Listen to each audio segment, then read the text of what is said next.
मत्ती 19 तलाक के विषय यीशु की शिक्षा।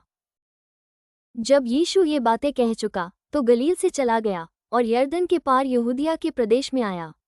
तब बड़ी भीड़ उसके पीछे हो ली और उसने वहां उन्हें चंगा किया। तब फरीसी उसकी परीक्षा करने के लिए पास आकर कहने लगे, क्या हर एक कारण से अपनी पत्नी को त्यागना उचित है? उसने उत्तर दिया, क्या तुमने नहीं पढ़ा कि जिसने उन्हें बनाया उसने आरंभ से नर और नारी बनाकर कहा। इस कारण मनुष्य अपने माता पिता से अलग होकर अपनी पत्नी के साथ रहेगा और वे दोनों एक तन होंगे। अतः वे अब दो नहीं परंतु एक तन हैं। इसलिए जिसे परमेश्वर ने जोड़ा है उसे मनुष्य अलग न करे। उन्होंने उससे कहा, फिर मूसा ने ये क्यों ठहराया कि त्यागपत्र देकर उसे छोड़ दे? उसने उनसे कहा, मूसा ने तुम्हारे मन की कठोरता के कारण तुम्हें अपनी अपनी पत्नी को छोड़ देने की आज्ञा दी, परंतु आरंभ से ऐसा नहीं था।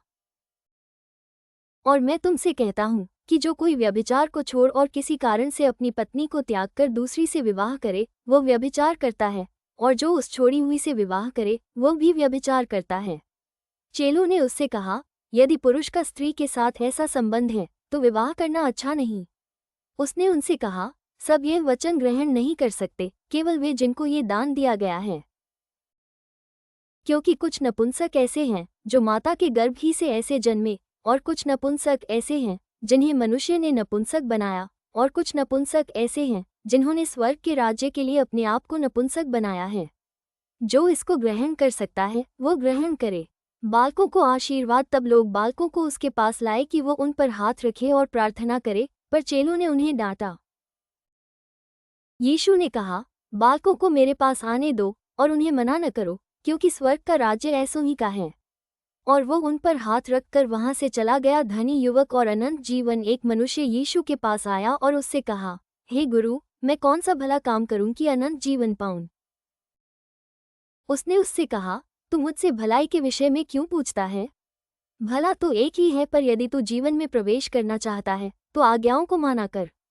उसने उससे कहा, कौन सी आज्ञाएं? यीशु ने कहा, ये कि हत्या न करना, व्यभिचार न करना, चोरी न करना, झूठी गवाही न देना, अपने पिता और अपनी माता का आदर करना, और अपने पड़ोसी से अपने समान प्रेम रखना। उस जवान ने उससे कहा, इन सब को तो मैंने माना है, अब मुझ में किस बात की घटी है? यीशु ने उससे कहा, यदि तू सिद्ध होना चाहता है तो जा, अपना माल बेचकर कंगालों को दे, और तुझे स्वर्ग में धन मिलेगा, और आकर मेरे पीछे हो ले। परंतु वो जवान ये बात सुन उदास होकर चला गया, क्योंकि वो बहुत धनी था।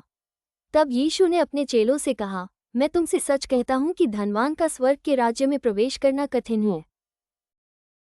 तुमसे फिर कहता हूं कि परमेश्वर के राज्य में धनवान के प्रवेश करने से ऊंट का सुई के नाके में से निकल जाना सहज है।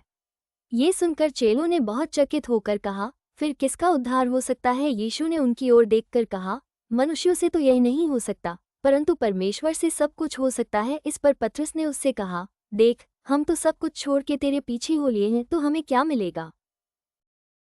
यीशु ने उनसे कहा, मैं तुमसे सच कहता हूं कि नई सृष्टि में जब मनुष्य का पुत्र अपनी महिमा के सिंहासन पर बैठेगा तो तुम भी जो मेरे पीछे हो लिए हो 12 सिंहासनों पर बैठकर इसराइल के 12 गोत्रों का न्याय करोगे।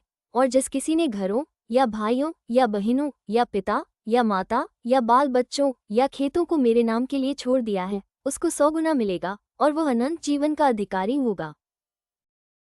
परंतु बहुत से जो पहले हैं पिछले होंगे, और जो पिछले हैं पहले होंगे। आमीन।